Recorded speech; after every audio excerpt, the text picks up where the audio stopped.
I like you must have a business card. Oh, well, yes, I do. Thank you. You do? At 13, you have your own business card. OK, that's a nice start. I'll get in touch with you later.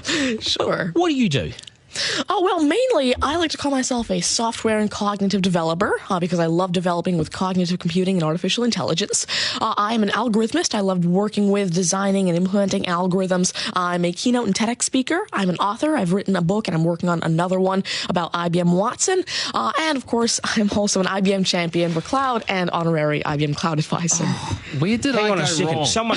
Someone just get me a flannel countdown. Do you go to school? Well, I'm currently homeschooled in grade 8, going to grade 9 now. Wow. OK, so you're bright. Artificial intelligence, it's taking over the world. Is that fair to say? Well, you see, that's actually one thing that I believe a lot of people have, the sort of misconception that artificial intelligence is this technology that was made to replace humans at really everything we do, whether it be, our jobs or whatever we do at home every day. But really what I believe is that artificial intelligence was developed and is continuing to be developed for the sole purpose of really augmenting our life and amplifying our skills or capabilities and what we can do every day. But what about when the computers actually learn that they're better than us? Well, you see, that's sort of called a singularity of artificial intelligence, at which point artificial intelligence has surpassed human intelligence to the point that we cannot control it. But really what I believe at this point, artificial intelligence, I won't go into the details right now since we're limited on time, but the thing is right now, artificial intelligence itself as a technology is so foolable and so primitive that either A, we won't reach that singularity point, or B, if we do, it's a very long ways off. Do you understand that, Mark? No. I couldn't. I wanted to take notes for the exam at the end of this. You lost them in the first sentence. Could I perhaps offer you a golf ball? There you go. Thank you very much. You do this YouTube channel, which you teach people. What is that all about, and who is your target audience? Yeah, sure. Now, I actually have a YouTube channel called Tanmay Teaches that I've been running for around 6 years now, and it has over 144 videos and now 22,000 subscribers.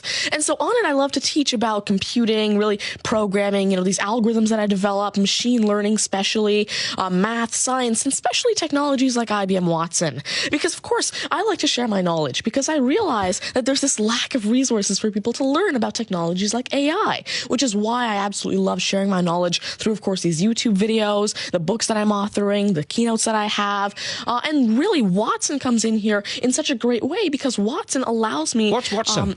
Sure. Well, Mark thinks he's a golfer, but what is Watson? Now, IBM Watson is essentially a cognitive system that allows developers to incorporate cognitive and machine learning into their applications without having to code in the actual intelligence. And what this means is that, of course, right now, really one of the main reasons developers aren't incorporating more machine learning into their apps is because it's so hard to do. It's really difficult to incorporate intelligence because... Has the I'm going to take this somewhere else, this interview. Has the Homeschooling Association of the World got hold of you as the front person? Well, there is actually a Homeschooling Legal Defense Association, I believe, HSLDA in Canada, and I actually had a keynote for them last year in Niagara Falls. You're the poster boy for homeschooling, aren't you? Well, I did have a keynote for them, and I talked a lot about the advantages of homeschooling and why it's great for kids who want to go into different and really targeted subjects. Okay, I want to get right down to business now. When did you realise you were bright and smarter than most?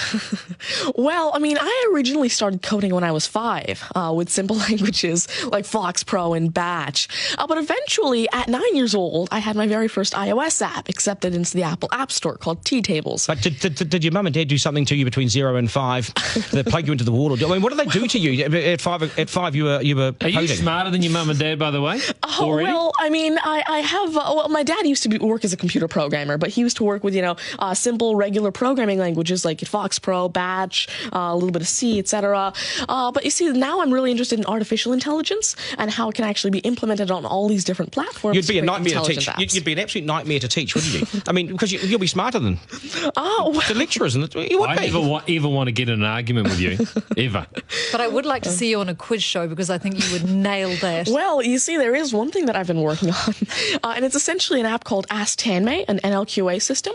And so essentially, it's a system that can take your natural language questions and answer them for you using Watson and artificial intelligence. And actually, the original reason why I made Ask Tanmay, there's an Indian version of the Who Wants to Be a Millionaire show called KBC, which I originally wanted Ask Tanmay to play. So that actually ties in quite a bit with what I wanted to do. It's nice to see you. Do you get because you're homeschooled? You wouldn't go to school dances and things like that, would you? School socials and things. Do you well, I actually used to be regularly schooled until grade 6. Right. Then I became homeschooled, and so of course I still do have my This friends is still from a school. victory for public schools. Take that golf ball Yep.